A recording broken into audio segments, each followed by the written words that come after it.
Good evening, everyone. Welcome to AVPN's first South Asia Impact Capital Festival. I'm Hiral Sarvaiya Chauhan, Manager Partnerships at AVPN, and your MC for this session. I'm delighted to have you join us today.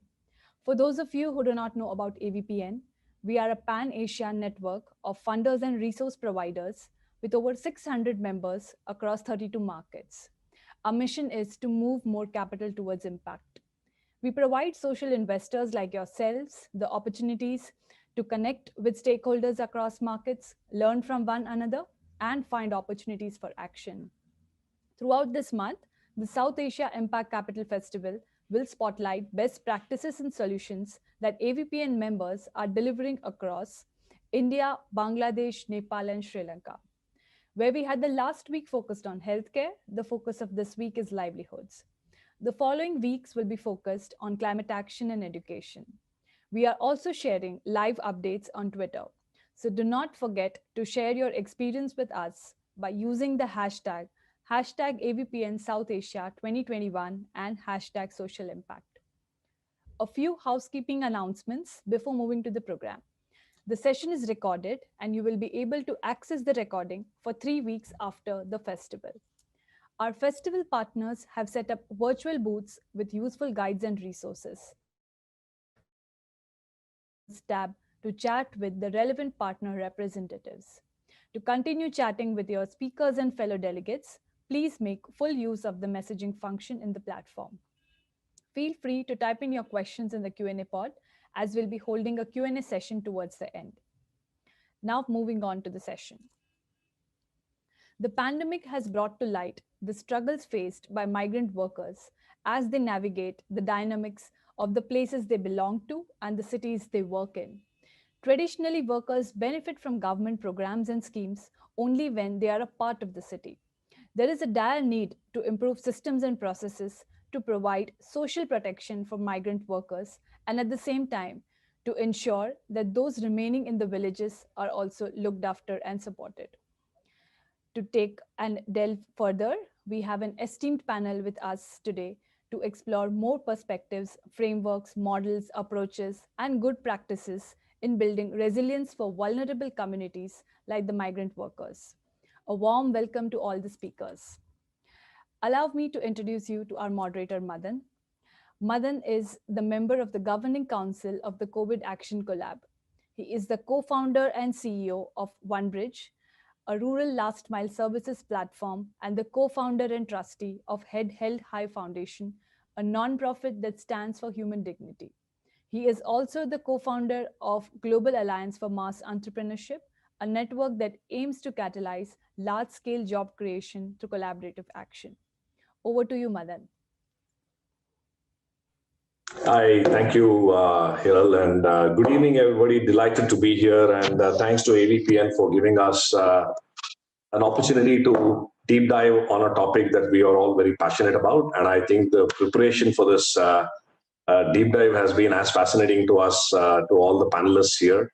And I'm sure I do hope that you will find it useful over the next hour as we deliberate on this topic. COVID Action Collaborative itself was formed, I think, less than a year ago in response to the emerging crisis that we saw in the form of COVID. And our friends at the Catalyst Management Group incubated CAC as a multi-stakeholder, people-centric, collaborative effort with the clear understanding that COVID is just not a health issue. It's a complex system, and complex systems can only be solved when you bring people together. And you can address all the challenges that emerge out of this by really learning together, by collaborating and acting together. And that's what we've been doing over the last year or so. And one of the critical aspects that COVID impacted, of course, apart from health, is the whole issue of livelihoods, especially the vulnerable population. And when we've been discussing about economic hardships, one of the words that kept coming back to us was resilience. And how do you really use and frame resilience in the context of just not COVID, but any other catastrophes that is most likely to hit us over the next decades or so? In fact, as a one of my bedtime stories that I used to love as a kid was the story about this great Scott king, Robert the Bruce. Who, after having been defeated 6 times by the Englishmen, retreats into a cave, broken, disheartened, and he watches a spider trying to weave its web over and over again. And that happens 6 times, and it's always shot by a thread and falls down. And after the 6th time, Robert the Bruce thinks that, oh, this is like me, and it's going to give up, but it doesn't. And it goes back for the 7th time and succeeds, which gives Robert the courage to say, hey, let's go back and fight. And that's how maybe Scotland, Robert was the original Spider-Man, so to speak. And I think that is what resilience is all about. In fact, I was just Googling the dictionary definition. It's interesting. It says resilience is the capability of a strained body to recover its size and shape after deformation caused especially by compressive stress. It definitely sounds like COVID, as the compressive stress and the deformation that we've seen happen in the economic livelihoods. And it's also the ability of a body to recover from or adjust easily to misfortune or change, right? So it kind of fits in very well to our mission at CAC, at the COVID Action Collaborative, and all of us in the individual institutions that we represent, to say it is just not about increasing incomes and increasing economic prosperity, but it's also about cushioning against these stresses. So what is the spider web that we can all weave together that will make our vulnerable populations have a cushioning effect as they fall? And can we together create such a web that can bear any shock and people can recover far faster and easier? And I think that's what we will discuss over the next 50 minutes or so. And we will have the flow of conversations and where we will present some voices from the ground, from the trenches that we heard, especially over the last couple of weeks. We will then have a discussion or reflections on these voices by each of us, followed by a quick discussion on what is it that we can do together to make it better, faster. And we'll open it up for questions. I'm delighted to have a fantastic set of panelists with me. Vijay, who's a professor at IFMR, Gayatri of LaborNet, Ragini from Vritti CMS, and Arvind from USAID. Several of most of you would know all of them for the exceedingly inspiring work that each of them do in their fields.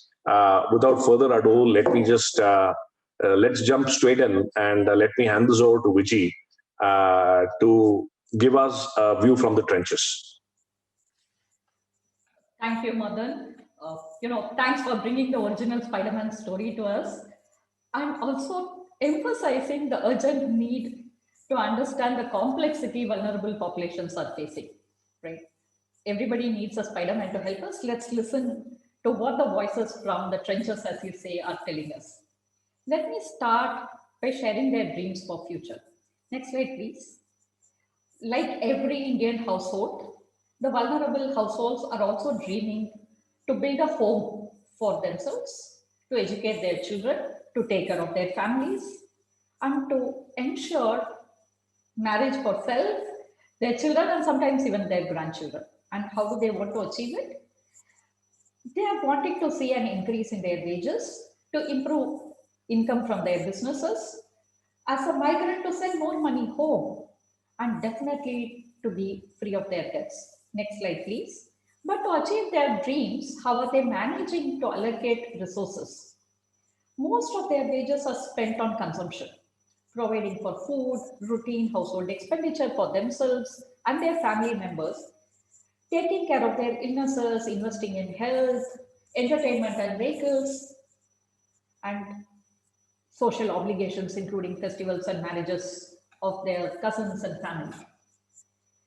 And they try their best to save towards their dreams of building a house, invest in their own education, invest in their education of children, organize weddings, and so on. This is a scenario in a normal year. But how did they cope during the pandemic? Next slide, please. We conducted a dipstick survey. Our sample size consists of 610 respondents across 4 occupations, around 50% from marginal farmers, 17% between fisher families and migrant construction workers, and 14% from commercial sex workers. The sample had respondents across India, across gender, across age and income categories. Next slide, please. As we started with their dreams, we conducted a ladder of life exercise and asked them, what was the shift you saw in the economic status post-COVID? Unsurprisingly, 53% of migrant construction workers said their economic situation declined post-COVID. 40% plus of fisher folks and 22% of marginal farmers claimed that their economic status declined post-COVID situation. What's the role of migrant remittances across vulnerable households? Next slide, please. So across occupations, migrants are the ones who provide stable incomes across the months. Across other occupations, marginal farmers face maximum variability in the incomes and expenses.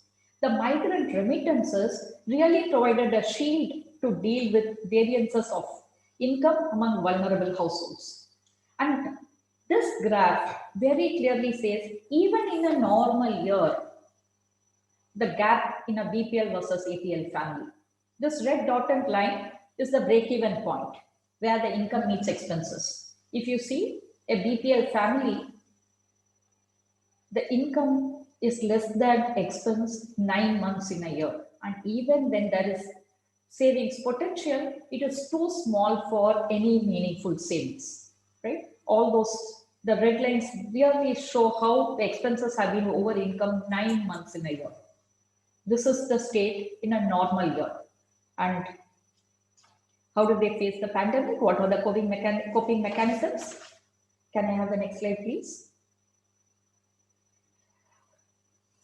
Across occupations, the vulnerable communities used up their household savings. As you see, the household savings has been used up. Cash and jewelry has been used up, as can be seen in the case of fisher families, marginal farmers and sex workers.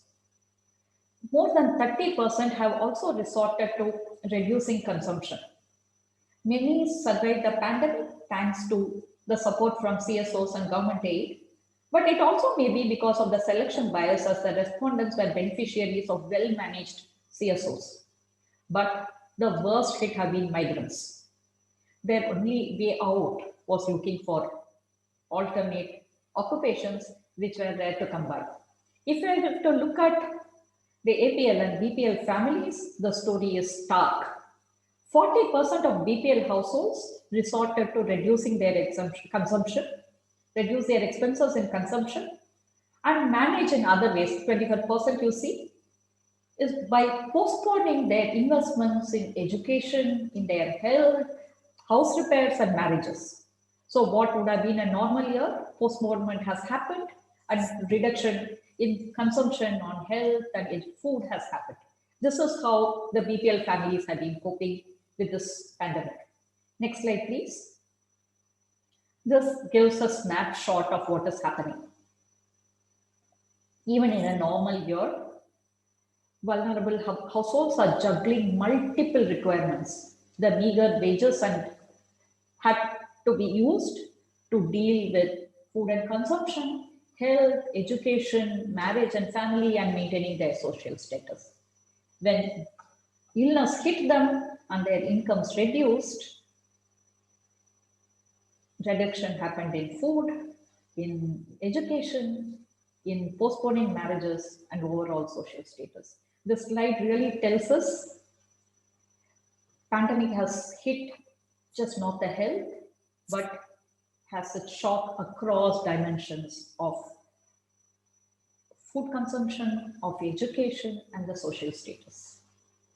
I reiterate by what Madan started saying, the problems have been complex and urgent. We need comprehensive solutions. and we need partners who will collaborate to deal with this complex solution. Thank you.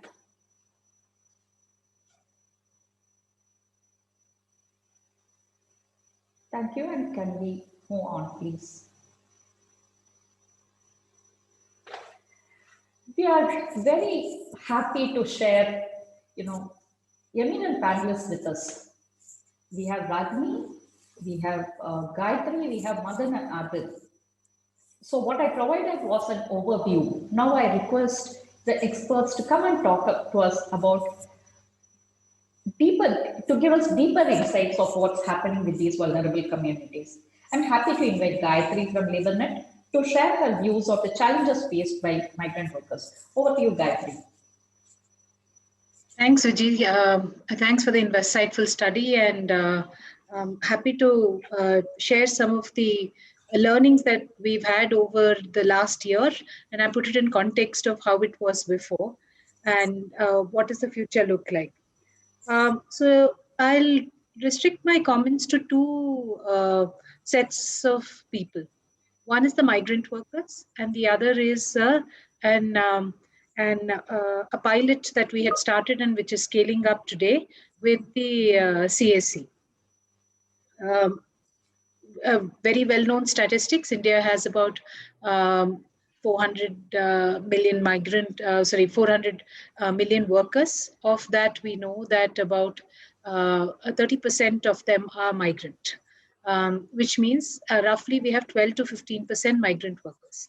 And that's the group which really touched us during this lockdown and post-lockdown. We're all worried about how resilience will come back. What is their ways of working? Now, migrant workers is a broad set. If we have about 15 crore workers in our workforce, roughly if we look at it, it's the seasonal workers, or construction workers, agricultural workers, seasonal workers, loaders, who we may call under various names as hamalis, as loaders, pickers, etc., would be the second set. And the other is the semi-skilled workers who are service. They are electricians, plumbers, who come in and do services. I would like to believe all of them have some kind of skill sets. It's how we have labeled them as skilled, semi-skilled, or unskilled, depending on how we have viewed it. But all of them have a certain skill set that they come with, and their asset is their skill is their asset. Now, this group of people typically have a combination of cash and kind earnings still, even today. And I think that's where the major effect has been.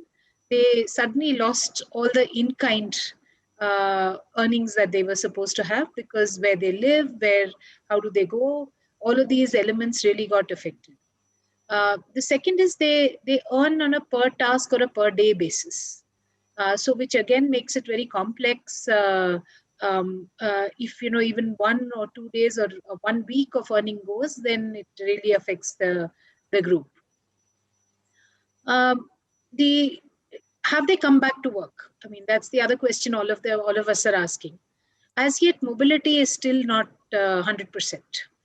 We have lesser trains, fewer buses. Therefore, mobility is difficult. For them to come back to the city is difficult. To industrial areas is difficult, and that's where the work is. Can work be taken to the rural areas? I think it's also again difficult. So I'm sort of I'll quickly sort of tell you what our efforts have been in this effect. Is one, we've been looking to see how do you ensure quick work to them. That means recognize their skill sets and quickly put them into what we call sahi work. What is the right work, and how do you really do the match quickly? Because time is of essence. They have had a period of no to low earning, and that requires to be rectified fast. And I think that's where the entire conversations around technology, the new gig platforms, etc., have come in. Are they able to fast track this? And is it in all skill sets? I think that's a big question. Is it a small sliver that we're dealing with, or a larger element that we're dealing with? The other one that we've been, as I had said, the pilot that we had done was we started the sanitization and hygiene entrepreneur pilot with with a collective mindset of a lot of people from the COVID collab partner groups, and we said that those who require work need to get work fast, and the only work available at that time was disinfection. So we started with disinfection, and now that's grown to say you can do pesticide control with the same equipment and the same skill set. You can do car wash with it. So we're looking at various modifications on it for people to earn. But the point I'm making is that anybody who is at the cutting edge, that means if they're dependent on my skills, if I'm dependent on everyday earning, I do require wage, I do require social protection. Now, the combination of wage and social protection is always a complex combination, right? If I'm not paid a monthly wage, I actually don't have recourse to a lot of the either schemes or in any form social protection. I can't pay for it myself, and I'm not eligible for the state. And I think that's the key thing that we need to sort out. And I think that's some of the elements that I believe collaboratives are the only solution for, because one needs complex, multi-pronged solutions to look at each component of a person's life in order for their livelihood to be safe. So I think let me just stop with this, and of course address any questions you may have later. Thank you, Guy. Thanks for giving us that overview of what challenges migrants are facing. I'm very happy to call on Ragini to talk on behalf of Vritti, who's supporting livelihoods of marginal farmers, fishing communities, right? Working across India. Ragini, can you share your views, please? Thank you, Viji and Gayatri, for sharing the insights from the angle of the migrants and the various vulnerable populations. As we have all observed, that the frequency and intensity of the disasters have greatly increased over the last decade, and COVID being the latest to affect at the global level. And this is not going to be the last, is what experts predict. So which means the urgency which Madan said and the importance of building resilience is gains even more importance now. I would like to share the experience of Vritti, where I work with. It is a part of the Catalyst Group, having more than 25 years experience in the development sector. Vritti works with vulnerable communities, small farmers, micro entrepreneurs, small and artisanal fisher folk. The overall development paradigm we have is to work with them to make them wealthy, healthy, and resilient. So it's in that background we work. We find the families from the vulnerable communities, as Viji's sharing also said, they have not only a deficit in their incomes, but also uncertainties and seasonality and erratic nature. So for them to juggle these itself is a difficult one. And when shocks come in, they become much more vulnerable and get set back by many years, and coming back becomes difficult. So we define resilience as the ability to manage and absorb these uncertainties, these shocks, and bounce back. So we at Vritti, we look at it through the lens of the family and see that as the unit for working with them. So we see the framework we have for building resilience is about reducing costs. Can go to the next slide, please. So the framework is about reducing costs, improving incomes, promoting resilience practices, protecting with insurance, and coping with savings. So here we can look at this framework as a combination of prudent risk taking, where you enhance their livelihoods, risk reduction by creating assets, risk transfer like insurance, and risk reserve like savings. So this is how we see it, and work with individual families. But again, for individual families to access these kind of services becomes difficult. So so there's a need for a community collective to be there so that you can reach these services and support to these families. because there will be a scale and the demand system of the community gets strengthened. So in Vritti's context, the farmer producer companies are the community collective.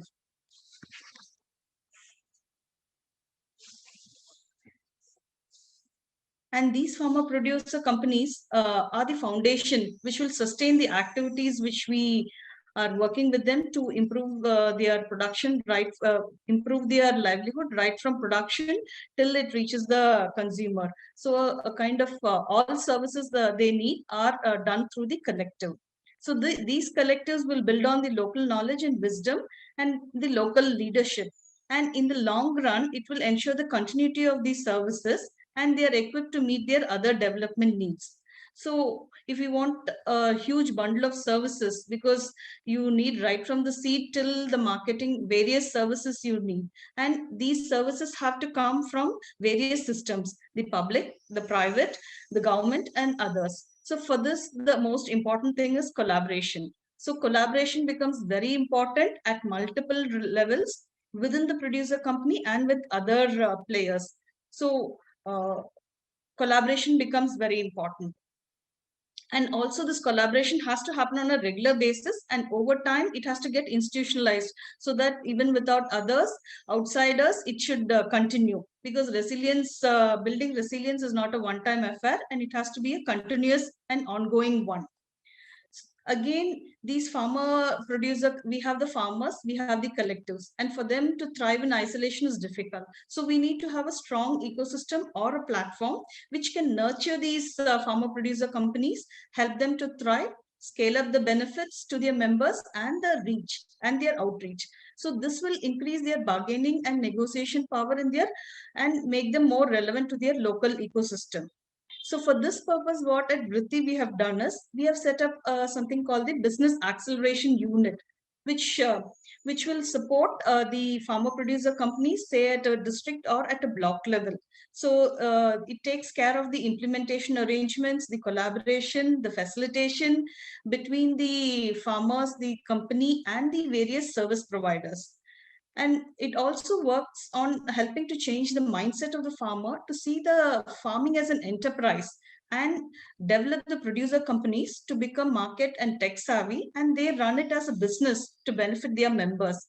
So we have the farmer, we have the collective, we have this platform. So for this, we see that technology plays a very important role. So it can bring the demand and supplies together, the support systems, and it makes the operations and the collaboration seamless. So therefore, leveraging technology to work in favor of the vulnerable communities helps to build one more element in their resilience armor. So this is the way in which we work, having the this development framework, the family, the community collectives, and working on the principles of collaboration, and having using technology. This is how we work. Similar initiatives are there for working with the fisher folks. We are open and very welcome partnerships with anyone interested to work with these vulnerable communities, because just farmer households, we have 100 million families. So I think with this, I will stop, and any questions, we can take it towards the end. Thank you. Thank you, Ragini. Thank you for showing what Vritti is doing to build resilience among vulnerable families. Madan, welcome back to share your views. You have been working with Young India for a really long time. Welcome back, Madan. Thank you, Vijay, and you set the context very well. I think resonate to a lot of the learnings that you've seen, because that's what we've experienced. When the pandemic hit, especially with the youth that we work in through the Head and High Foundation, we had last year around the same time, February, March, about 2,500 odd young people in our transformation centers across 19 states. And obviously we had to shut down all these centers. And given that, we also knew that several of our, about 95% of our young people are coming from below poverty line families, one of the most vulnerable in deep rural. I don't think we estimated the impact that COVID would have on them. Almost immediately in 3-4 days time, we started getting calls from our trainees and their families saying, there's no food to eat. What do we do? And that led us to start a massive mobilization of food grains, of food packages, so on and so forth, which we did for the next 2 months last year, and got to almost 1 million meals that we delivered through various partners into the homes of our trainees and their families. And that kind of was a reality check on how fragile their lives are in terms of, you go without an income for more than a week, the circle that you showed reducing, the first on consumption, we saw that happening real time. What we also realized in the course of conversations was that there was absolutely no information nor access to many of the social security schemes. And the information asymmetry is something that I think is a big deal to solve because either they're not aware, or if they're aware, they think it's too hard to get access to and they'll have to pay a lot of money to a lot of people to get access to, or they think it's not worth it, right? And there's a lot of misinformation that's floating around. So one of our learnings has been that how do you really provide access to information and how do you do away with this information asymmetry, which is what we did with our trainers. We started going household to household and started talking about, what are the various benefits your family can avail, where do you go to, what do you do, so on and so forth. Here is where I must really thank the collective, the collaborative, because we started leveraging the huge information base and knowledge base that existed within the CSE to kind of get this. And we started actually connecting social security schemes to our families. Glad to share that over the last 9 months, we have touched over about 5,000 families and connected them to various social security schemes. And the total value of entitlements that they would have got is over about 100 crores that we've been instrumental in getting. So the second layer that I think both Ragini and Gayatri talked about, the social security and the social protection layer, which is really the spider web that we need to create together, is a big learning for us. The last part that I want to share is that as hardships hit, trust starts eroding, and you need to have a trusted source somewhere close by where they can reach out to and ask, what do I do? In the game side, we experimented by running a call center. We ran a state level call center in Karnataka for especially the small businesses that got hit. But what we realized was even for a small business owner to pick up a phone and talk to somebody on the other line whom he or she don't know was an intimidating factor, right? They didn't trust us enough to share all the pains that they were going through, and they didn't trust us enough that it'll be solved. In OneBrick, the rural enterprise I run, that is the model that we are trying to figure out, that if you have a trusted advisor in the village who has access to all information, who has access to processes, workflows, etc., and this person can start make things happen for the community. In a way, Gandhiji long ago had talked about a concept called a Samagra Sevak in a village, who acts as a trusted advisor for the village, who can dispense a lot of information and knowledge and help the village move from poverty to abundance. In our minds, we call this entity as the abundance ambassador. So the point is, how do you create trust centers within the local communities, and how do you make them accessible for everybody? Was the third learning that we saw. And fourth, just to reiterate what Gayatri was talking about, when we talk about gig economy and how there are gig models, of course, without the technology platform, in a way, gigs have been existing in the rural areas and our villages for years now, because there is no single source of income. So if there's a young person or a youth who's 22 years of age, in the morning, he is helping his family out in the fields. In the afternoon, he's helping his uncle run some recharge shop. In the evening, he's helping another friend sell milk. So in a way, these are all gigs, but which are very informal. What we see is a massive opportunity to structure this, to bring some tech into it, and to create some predictability. So that I think creating multiple sources of incomes for the families, and not just for the young person, but can you look at what skills the household has and what kind of jobs can be done, which I think is a massive opportunity, especially in the fourth industrial revolution that comes. You talk of IoT, you talk of VR, AR, drones, etc. I think it'll create a lot of income opportunities for our young people to leverage to deliver a variety of services to the villages. So in a nutshell, if you want to create that spiderweb, our experience has been look at the family security, look at integrating multiple income sources, not just for one person, but for multiple people in the family. Figure out what you can do on education and skills, and whatever grants and scholarships we can get helps. And lastly, how do you create a community-based trusted model which can leverage all of this and deliver within the local village level has been our learning. So to all the points that you made, Vijay, in the presentation, I'm very excited to figure out what are the various collaborative models out there, because not one entity or one individual can solve all of this. And that's the excitement that I have. Madan, it's so inspiring to listen to you talk, but we are running, time is a constraint. Arvind, as part of USAID, has been our partner in development journey. And he brings in with him a vast experience of managing multiple projects. Arvind, can I call on you to talk about how do we manage these challenges and how do we support these challenges? Arvind? Thanks, Vijay. Just as you called me, my power has gone, but I hope it will continue to stay for some time. So good evening to all of you, and thank you for inviting me to this panel. Health and economic resilience is particularly relevant in today's context. COVID has threatened the developmental gains that India has achieved over the years. Health shocks continue to push several millions of Indians to poverty.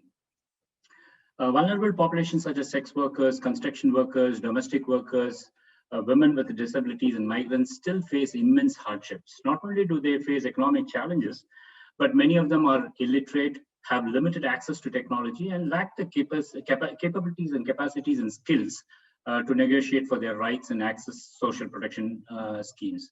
Therefore, like what Madan mentioned, a holistic approach is what is required for building resilience amongst vulnerable populations.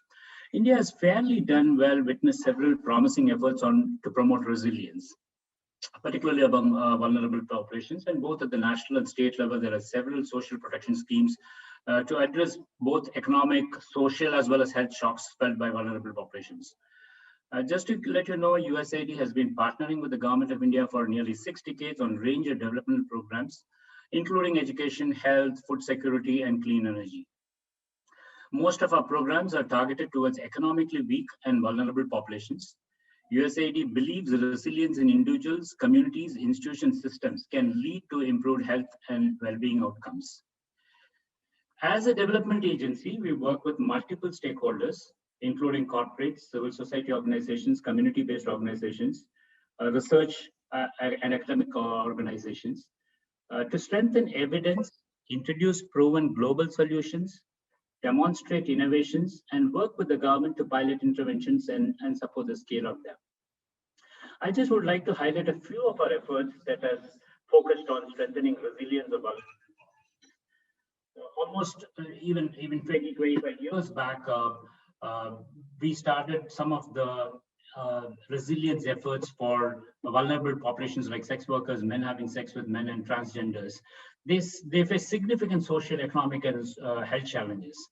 So a peer network system was established, and through this peer network systems, a lot of benefits to the communities were provided, including social protection scheme and giving a platform for them to voice their concerns, gaps, challenges, and ideas. A similar model we tested in TB. Many TB patients, as you know, face stigma and discrimination, and there's a decline in their income and even sometimes loss of livelihood. USAID supported a TB Champions program, which worked with TB survivors to build their skills for better advocating with diverse stakeholders, including government, corporates, and healthcare providers. Many TB patients are also linked to several grant in aid and returnable capital programs to augment their income and livelihood. In fact, even we introduced a corporate TB pledge program, which taps corporate social responsibility resources to support TB prevention, care, and support to vulnerable populations. A couple of more efforts has been very recently. We are working with the MasterCard and Hindustan Levers for trying to introduce a social enterprise program, largely focusing on women entrepreneurs. The amount of funds and investments that we are offering here is as low as from 5,000 to 10,000 rupees, making it much affordable to anyone who wants to start economic improvement activities for their development. Two more efforts which I would like to highlight is more at a systemic level. Our urban health initiative is focused largely on addressing the health and wellness challenges of the urban poor. Most of them reside in slums, largely migratory. The urban poor have their own socio-economic and health challenges. This project, Samagra, which is implemented by a partner, adopts a three-pronged approach to address the health and wellness of the urban poor.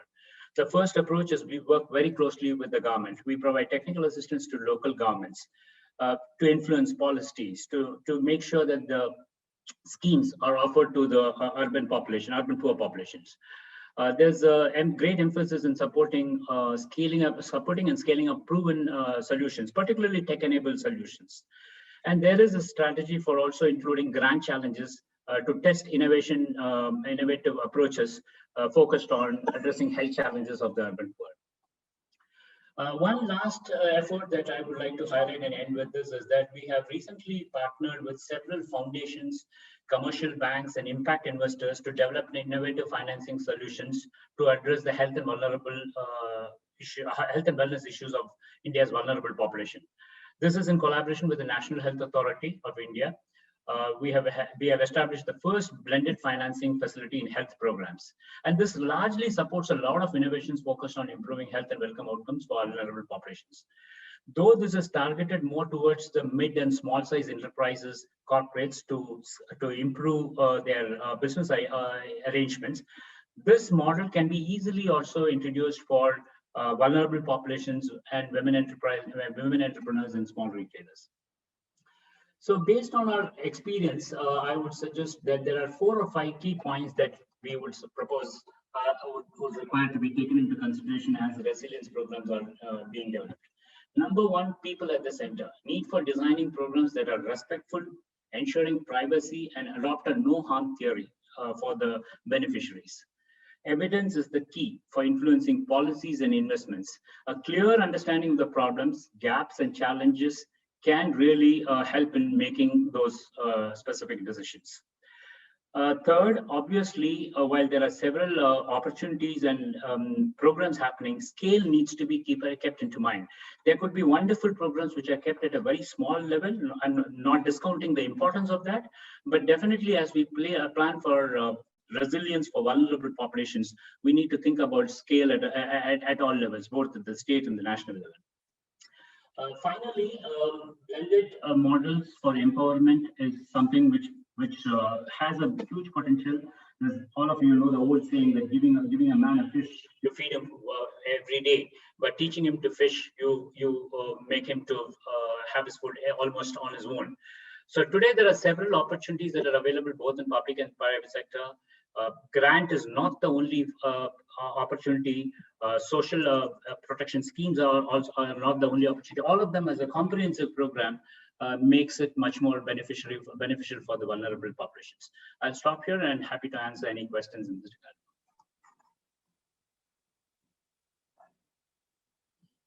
regard. That was terrific, Arvind. I think your last 4 points kind of really captures what we need to think as a collaborative. People at the center, evidence which drives policy decisions. How do you think of population scale? And lastly, how do you orchestrate and bring together all the elements so that for the consumer or for the citizen on the ground, for our brethren in the vulnerable population, I hate to use the word beneficiary. That's why I'm struggling for another term. How do you make it look so seamless, and how do you deliver these services? I think that's a terrific summary. We have a few minutes before we get into Q&A. Maybe I will use this opportunity to pull in Gayatri, Ragini, and of course Arvind, saying given the scale and scope of what we need to do, if you had a magic wand and you had to make a wish that, hey, here is what I wish this collaborative can solve. What would that one wish be for you? What is the one big, hairy, audacious goal that we as a collaborative can take? Maybe Gayatri, you want to share your perspective from where you come from? I think for me it would be our ability to actually look at wages and social protection together for the vulnerable population.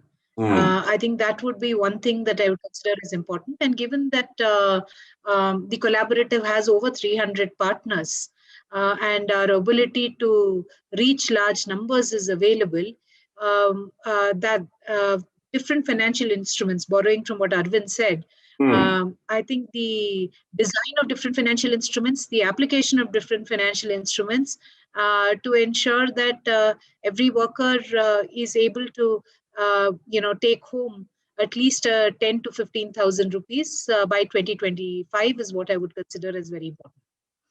Excellent. Thank you. And Ragini? I would like the relevant collaborators to work together, because working with farmers, just not one or two of us can do everything. So the relevant partners come together and we work in a synergistic way. And that would be the need of the hour. So you're saying if we all come together and work together, problems will solve. So coming together and working together is the critical thing that we need to do. The rest will follow. Yes. Arvind? I would echo what Rahini just mentioned. I think if we can you hear me? Yeah, loud and clear. Yeah, I think if this collaborative can be the one-stop shop platform, particularly for different organizations, philanthropists, corporates, foundations, to understand exactly what are some of the critical challenges and what are the models that can be supported. I would say that would be a big takeaway, a one-stop shop for all these organizations to know where is the challenges, what is the work, what's the best practices, and take it forward. And the second is to sort of be very innovative and test different financial models for empowerment, economic empowerment. Excellent. I couldn't agree more. And I always keep thinking of two quotes that inspire me. One is, I think, is attributed to an African proverb which says, if you want to go fast, go alone, but if you want to go further, go together. Right?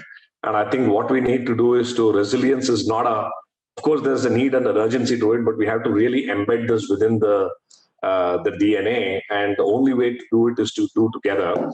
The other thing is, it's easy to talk of an alliance, of a collaborative. It's much easier said than done. I think Ford said it beautifully when he said, coming together is the beginning, working together is progress. I mean, keeping together is progress, and working together is really the success. And at the CSE, I think, figuring this out. We are trying to figure out, how do you come together? How do you work? How do you keep together? And how can you truly solve some of the big challenges that we have by working together? In fact, one of the models that we have at the collaborative is to look at an impact canvas. And if I can just have the slide on back, please.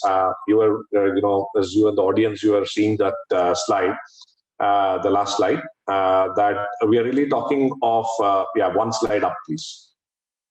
Yeah, we're talking about the scope of the impact canvas, saying that how do we look at vulnerable populations, communities. We talked about fisherfolk, migrant workers, sex workers, farmers. How do we measure unit not just at an individual level, but at a family level? How do we look at population scale? How do we look at geographic dimensions of urban and rural? What is the focus truly on economic resilience? And can we look at a 3 to 5 year timeline? So we are now creating a working group within the collaborative, within the CSE, to kind of, how do you design to address scale? What actionable models can be demonstrated? What solutions can we learn from each other? And how do we bring multiple perspectives and leverage newer ideas to co-create solutions? And the key here is co-creation. And all of that, can that lead to a better knowledge base on what works, what does not work? So none of us have to ever reinvent the wheel. better collaboration between actors so that resources can be utilized much more better and faster, and action that all of us can be proud of, right? So this is what we're attempting to do, and this is where we will come to the closing. But this is a call out to all of you out there to figure out what role can each of us play here, and the more the shoulders to the wheel, the merrier in a way. We have about 10 minutes for a question and answer. I think I'm just getting the questions from the group here. I'll pick a couple of questions for all of us here. I think one of the critical questions that I see is, how do we bring about behavior change to bring resilience through their daily actions as well? So when we all talk of resilience, how does really resilience translate on the ground through behavior change and daily actions? I think that's a very interesting question. Any one of you want to quickly address it? Maybe I can give it a try. I think basically, I think behavior change happens. One, you need what I can say, a converted lot. And once the converted lot is there, then it gains momentum. The simple example is the entire HIV/AIDS peer networks. There were just few people, but they were the initial starters. And once that behavior has been observed, positive behaviors, positive outcomes, increase in economic progress, increase in capability to speak, advocate, all those things comes, I think then it kicks in a lot of confidence and interest amongst the rest of the members or the partners associated to that. So I think that's my one small point on how behavior change can be influenced. Absolutely. Gayatri, Vijay, anything else to add to that? Ragini? So I think it's a very difficult question. How do we enable behavior change? See, I think first and foremost, the belief that one is resilient. Oftentimes you may not even recognize that as the problem. So change is possible when you know that there is an issue. So I think the poor often are in a I don't think it's a great analogy to use, almost clinically depressed state. So you're already at a low point. So anything further, you come back to the same. So you sort of play this volleyball to the low point. And as I said, I'm not happy with my analogy, but I can only think of that. And therefore, behavior change is it's a decadal change.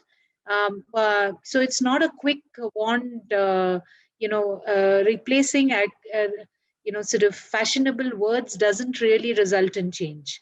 So change is a sort of lived experience. So I think collectives like ours are able to actually hold for a longer period of time. Yeah. So the trust that you alluded to in your statement, Madan, is I think where it comes from. So the longer you're with the community, the slower you're able to do is I think likely to be more permanent resilience that you build. Correct. Makes sense. And at the risk of taking a minute, the other analogy, Gayatri, as you were talking about, and this is what I heard when I went to the villages during the COVID time and said, how hard does it hit you? Somebody told me this, in India, we have this very popular movie called Munna Bhai MBBS. And there's a scene which says, they're plotting a murder and they're already inside the jail. So this guy says, if we do another murder, they'll put us in. And the other guy says, we're already in. How much more in can we get? And so one of the things that I heard from some of our youth is, the impact is not so much because we are already so badly hit that one more hit will not matter to us, right? So the other way to do it is, how do you take that and convert that into a positive energy? Of a bounce back is something that's always on my mind. We'll take one last question, and I will leave it to, and that's a stakeholder that is missing in this conversation, right? And there was a very interesting question saying, what roles can governments play in building community resilience? So if I can ask each one of you to just reflect on that for a minute, and if there's any closing comments, I think we'll be able to get to a timed end. So Madan, yeah, Gayatri, go ahead. Yeah. So Madan, I always feel that government has actually played a very, very important role. The whole self-help group concept, which is heavily funded for a long period of time, sustainably funded in a sense.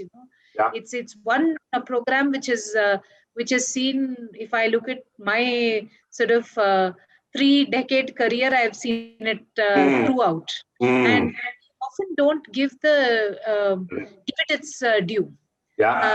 The fact that particularly women's self-help group, it hasn't really caught on with men. I do recognize that, but I think women's self-help group has been one of the ways in which government has been able to build. Today, microfinance would not exist. Today, several interventions that all of us are talking about not even exist without that. Now, whether it was, could it have been done faster? Could it have been done better? I think on a scale of 1 to 10, one could rate it and come up with various scores for various communities and states. But I think that's one program I for one, have enormous respect for.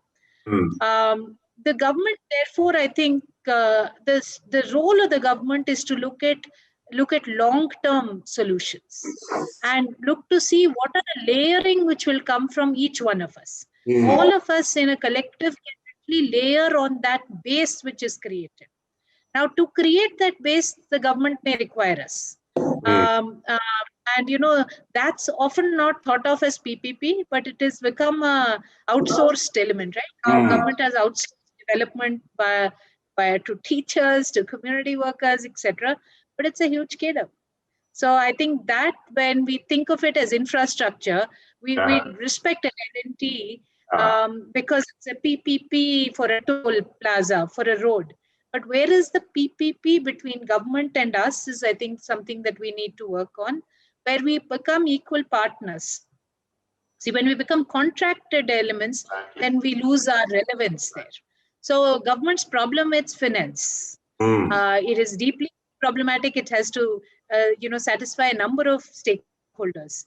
Whereas if we're able to get, I often think if there is a revolving fund for everybody to sort of play with, then it should be. That's why I believe that various financial instruments are needed to actually leverage government's large funds which government has. We cannot work in the social field without government, and we struggle to work with the government. So that's where I feel there's a scope. I think it's a very, very valid point. I think that's a topic for another conversation itself. How do you engage governments, and especially how do you create separate financial or different financial instruments to incentivize and to bring various partners together? Vijay, you had to say something. Madan, I agree with Gayatri on many things she said. She put it beautifully, right? SHG movement really made huge shifts in India in every way we can think of. Our own research, if you see, one of the things vulnerable population have done is taking use from NGOs and government. Those that have used it have really managed the shocks well. It gives us hope that when we work together, we can manage the shocks. Right. So we have proof saying that, yes, it is possible. Super. Yeah, it is possible. And I request Arvind and Ragini. Arvind, Ragini, a minute each or less. I think just two things, very quick ones. We can reach scale only with the government. Others, we don't have the capacity or the resources required for the country of a size like us, one. And the kind of enabling policies which are required. That if they make, I think people and the others will take care. No, I totally agree. The government has been doing an extremely good job. Various programs have been put together. Shift from, there's also a greater emphasis on entrepreneurship, small scale, medium scale. I think by and large, the government has done an extremely good job. One area where you could possibly have greater engagement with the private sector and do some joint programs. I know that that's a little complex. With a lot of resources available now from the private sector, and there's a lot of companies which are focusing on social good, this could be an opportunity for innovative PPPs on enterprise, on empowerment of vulnerable populations. Terrific. I mean, this has been such a rich discussion. Thank you, everybody. We could go on and on with this topic because there's so much layers of the onion to peel. The only thing that I can commit on behalf of CAC to all of us is that, interestingly, I talked about Munna Bhai MBBS. The next sequel to MBBS Munna Bhai was Lage Raho Munna Bhai. And Lage Raho in English means be at it. So I can assure that we will all be at it. If you are at it for longer periods of time with the right intent, magic will happen. So calling all of you guys to be Lage Raho with us, and look forward to working with all of you. Thanks to AVPN for having us here, and thanks for those wonderful questions. We couldn't address some of it, but we have the email ID and the way to connect with us, and happy to engage in deeper conversations as we go along. Thank you. Yeah, thank you to all the panelists for an enriching and insightful conversation. It has been interesting peeling off various layers of how we can build resilience in the vulnerable communities. And I think what comes out from the conversation is different approaches, different stakeholders. So it takes a village to build resilience in vulnerable communities. So at this note, we would like to thank the kind support of our festival partners, the Bill and Melinda Gates Foundation, Sesame Workshop India, Rockefeller Foundation, COVID Action Collab, VNV Advisory Services, the British Asia Trust, WPP India CSR Foundation, Catalyst Management Services, and Satwa. To continue chatting with your speakers and delegates, please make use of the messaging and meeting function of the platform. Do share the highlights of the session, and do not forget to tag us using the hashtag AVPN South Asia 2021 and hashtag social impact. Up next, tune in to our next session, the Grandstand on Livelihoods, in a few seconds. Thank you all, and please enjoy the rest of the festival. Thank you. Thank you.